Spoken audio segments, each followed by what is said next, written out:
Имя Таштемира Эльжуркаевича Эльдарханова, выдающегося горского революционера, видного партийного и советского деятеля Северокавказского региона, достаточно известно. Но мало изучена его деятельность просветителя и политического деятеля, а ведь он избирался депутатом Первой и Второй Государственной Думы, где выступал с демократических позиций. Его речи использовал в своей статье по аграрному вопросу Владимир Ильич Ленин. К началу Великой Октябрьской революции это был уже зрелый человек, 47 лет, за плечами которого были десятилетия постоянного труда на ниве демократического просвещения родного народа. Родился Таштемир в селении Гихи Урус-Мартанского района в многодетной крестьянской семье. Уже в 7-летнем возрасте он был определен учиться в сельскую арабскую школу. Позже он закончил русскую школу в Грозном. В столице Таштемир проявляет исключительные способности в учебе и по окончании школы поступает во Владикавказское ремесленное училище. Годы учебы в училище большую роль в формировании мировоззрения юноши сыграли сочинения Чернышевского, Писарева и Добролюбова. Их передовые идеи он воспринимал со всем пылом своей кипучей натуры. Юноша прекрасно владел русским языком, хорошо знал осетинский, читал на немецком и латинском языках. В годы учебы во Владикавказе Таштемир приезжал в родное селение. С горечью наблюдал почти поголовную неграмотность населения, его бесправие перед царскими властями. Вид нищих и убогих дворов, всегда полуголодных детей на всю жизнь, остался в его памяти. 15 лет он принимает для себя бесповоротное решение стать народным учителем и поступает в Тифлисский учительский институт. В институте на формирование Эльдарханова большое влияние оказали контакты с грузинскими и русскими прогрессивными педагогами.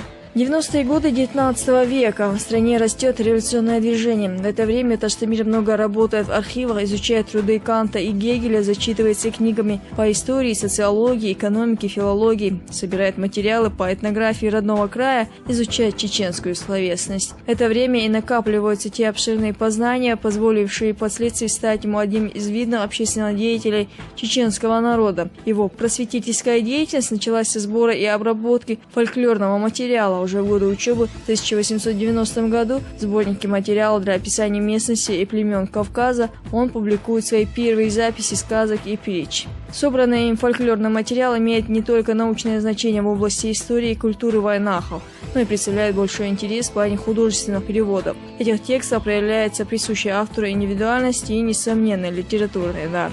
Через 3 года сбылась заветная мечта Таштемира. Он становится народным учителем. Назначается учителем, надзирателем горских школ города Майкопа, где совершенствует свое педагогическое мастерство. Один из его учеников, Стюхов, отмечал: вспоминая его, я могу с чистой совестью сказать, что Таштемир Эльжуркаевич Эльдарханов был передовой, воспитанный на лучших принципах классиков мировой педагогики, учитель и воспитатель. В Майкопе молодой учитель работает 5 лет. Он усиленно читает иностранную и русскую литературу, посещает уроки лучших педагогов, практически изучает школьное дело. Однако дальнейшее пребывание в Майкопе становится для него тягостным, и он покидает школу и город. Возвратившись в Грозный, он устраивается в горскую школу.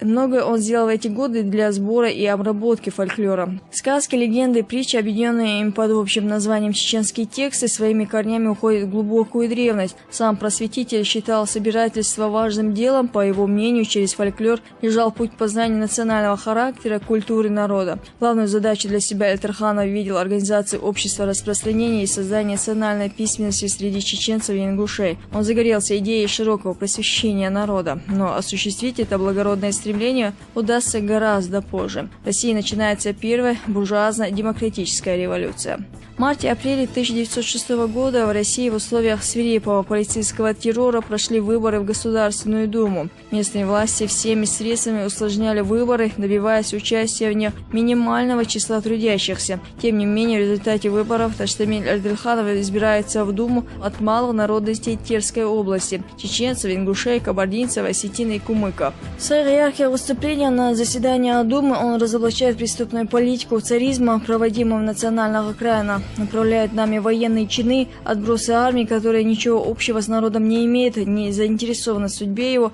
и в деле смягчения нравов и обычаев ими не сделано буквально ничего, отмечает он в своих выступлениях. А выступая в Думе по поводу набора стражников в Терской области, Эльдарханов решительно протестует против вербовки горцев в карательные отряды. Горцы Кавказа жаждут мирной и спокойной жизни, и ни явной, и ни скрытой вражды к кому бы то ни было не питают, говорит Эльдарханов. Позже на Терском избирательном собрании просветитель вновь утверждает является депутатом на этот раз Второй Государственной Думы. В своей работе «Аграрная программа социал-демократии в первой русской революции 1905-1907 годов» Ленин писал: Эльдорханов от имени своих избирателей ходатайствует, чтобы расхищение природного богатства было приостановлено впредь до разрешения аграрного вопроса, а расхищает земли правительства, отбирая лучшую часть Нагорной полосы, грабя земли гумыкского народа, заявляя претензии на недра земли.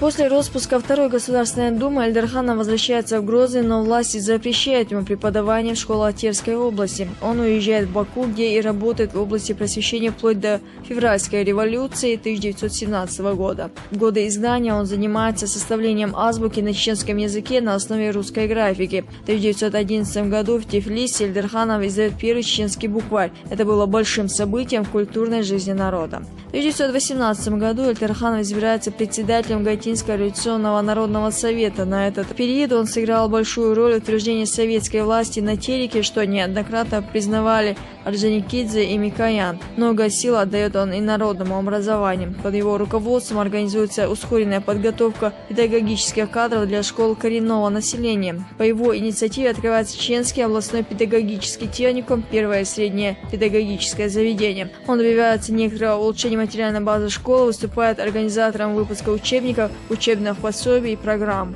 После окончания гражданской войны на Северном Кавказе Эльдорханов избирается председателем Ревкома Чечни, затем председателем Чеченского областного исполкома. В октябре 1922 года Чеченский край выделяется в самостоятельную автономную единицу. Постановление об образовании Чеченской автономной области было принято президиумом в ноябре 1922 года. Высшим органом власти был объявлен Чеченский областной ревком в составе 11 человек. 6 членов ревкома, включая председателя ревкома Эльдорханова, являются членами РКП. Кстати, общая численность чеченской организации РКП в 1922 году не превышала 30 человек. Новому ревкому предстояло создать органы власти на всей территории Чечни, обеспечить безопасность нефтепромысла, железной дороги и границ Чечни, обеспечить создание государственного аппарата, решать вопросы восстановления экономики и провести выборы советы всех уровней. Действовал Чеченский областной ревком до июля-августа 1924 года. В следующем, 1925 году, началась подготовка самой большой по своим масштабам операции по разоружению Чечни. Разоружение 25 августа завершилось 12 сентября 1925